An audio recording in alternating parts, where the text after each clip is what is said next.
Alhamdulillah, wassalatu wassalamu ala rasulillah wa ala alihi wa sahbihi wa mawallah.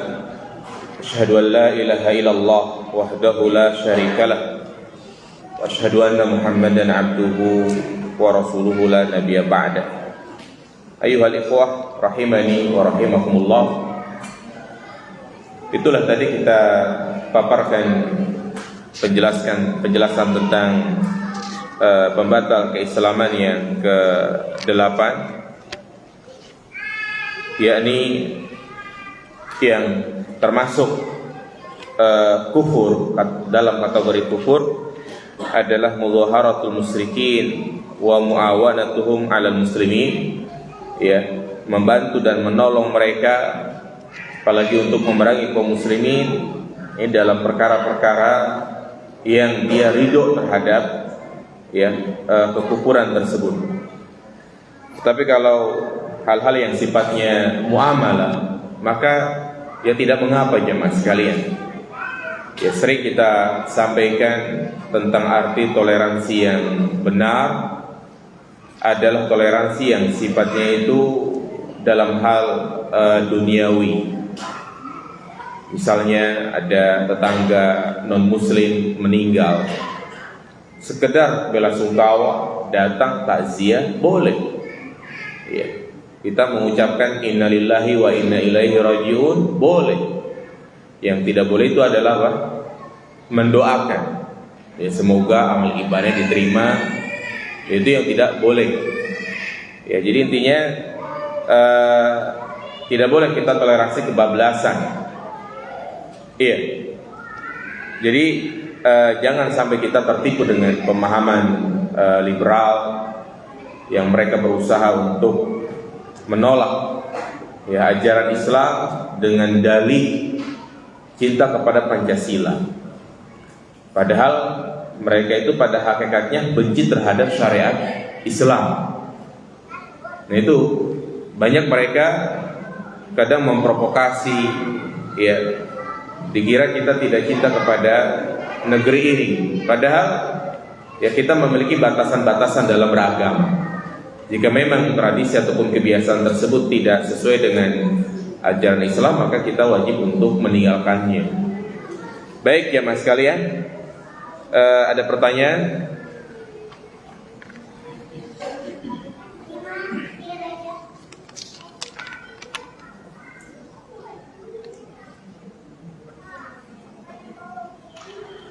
Pak Ustadz, kalau kita kerja di rumah orang non muslim, bagaimana hukumnya Pak Ustadz? Kita menerima uang gaji dari mereka dan kita membelanjakannya untuk keperluan sehari-hari. Jangan dirahmati Allah Subhanahu wa taala. Perlu kita pahami bahwa hukum asal bermuamalah kepada non-muslim itu diperbolehkan, termasuk di dalamnya bekerja, boleh, dan juga mendapatkan gaji darinya boleh. Kita harus bedakan antara harta yang haram dari sisi zatiyah dengan harta yang haram dari penghasilan. Adapun harta haram dari usaha, ya, maka itu yang haram bagi pelakunya saja.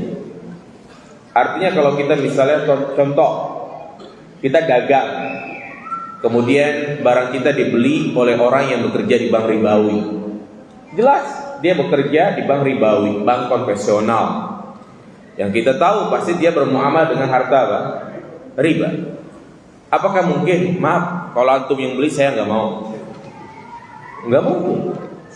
Jadi boleh ya menerima gaji dari mereka selagi ya kita tidak tahu. Artinya kalau itu jelas-jelas misalnya gaji dari dia mencuri, dia mengatakan, Pak ini saya gaji mohon maaf, ini saya uang dari korupsi misalnya. Ini jelas tahu, tinggalkan. Tapi kalau tidak tahu, hukum asalnya adalah boleh.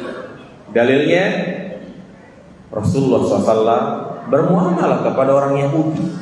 Orang Yahudi di zaman Nabi itu mereka bermuamalah kepada kaum muslimin, jual beli. Padahal Allah katakan tentang mereka akalu nabi subti, artinya mereka memakan makanan yang haram. Mereka tidak memperhatikan usaha yang halal dan yang haram. Tapi Nabi bermuamal kepada mereka, ya kan? Mereka bayar, kemudian uang itu dimanfaatkan, boleh. Juga Nabi diundang makan oleh wanita Yahudi, dan Nabi menyantap makanan tersebut, menunjukkan boleh. Demikian pula sahabat itu Mas'ud, ya, dia diundang oleh orang yang artinya bekerja melakukan transaksi riba, dan dia memenuhi undangannya. Jadi intinya hukum asalnya itu diperbolehkan. Namun tentunya yang lebih baik adalah kita berusaha mencari ya majikan atau tempat kerja yang muslim. Kenapa? Karena tentunya itu lebih aman. Kalau kita bekerja di tempat mereka, ya setidaknya kita mendiamkan kemungkaran. Ada salib, ya kan? Apalagi kalau melihara anjing. Kemudian juga pasti mereka tidak memperhatikan batasan-batasan syariat, tidak menutup aurat. Nah ini yang perlu kita perhatikan. Tapi kalau ini pertanyaan masalah hukum digaji dari mereka, maka boleh-boleh saja.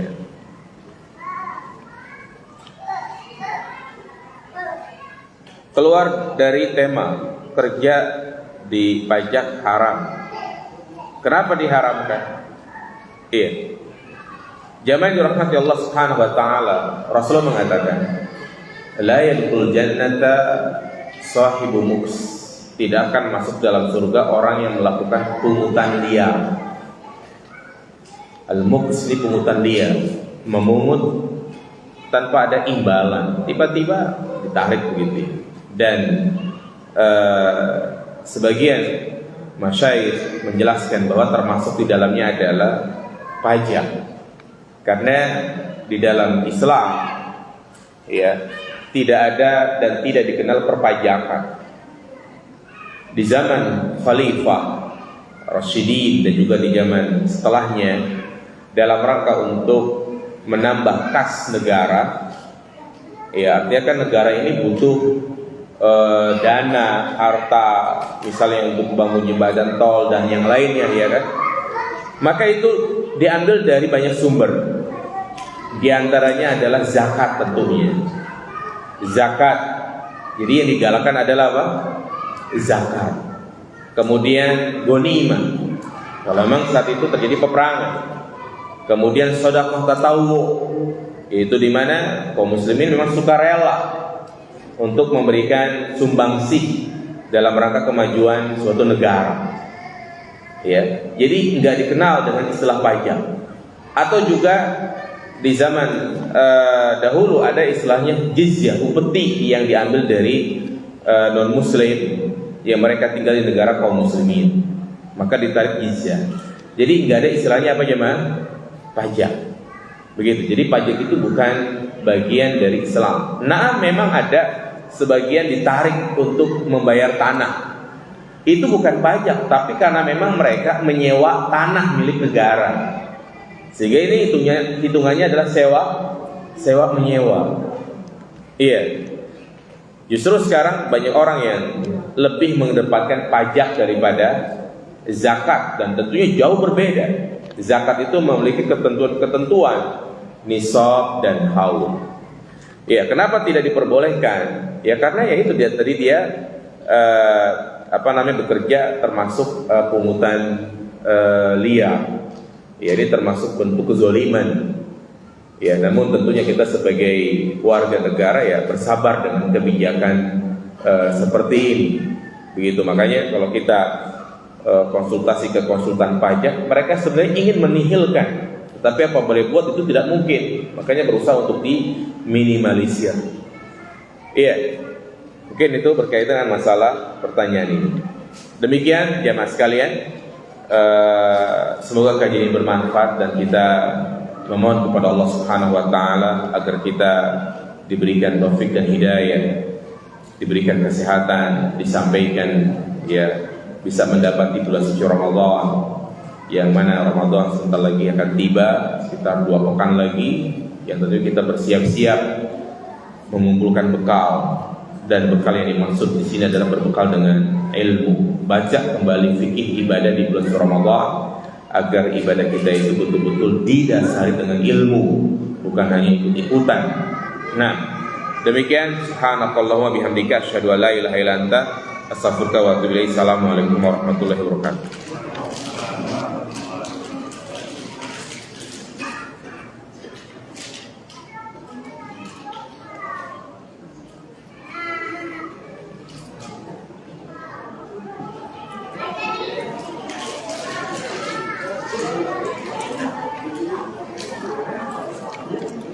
Mana? Diri emang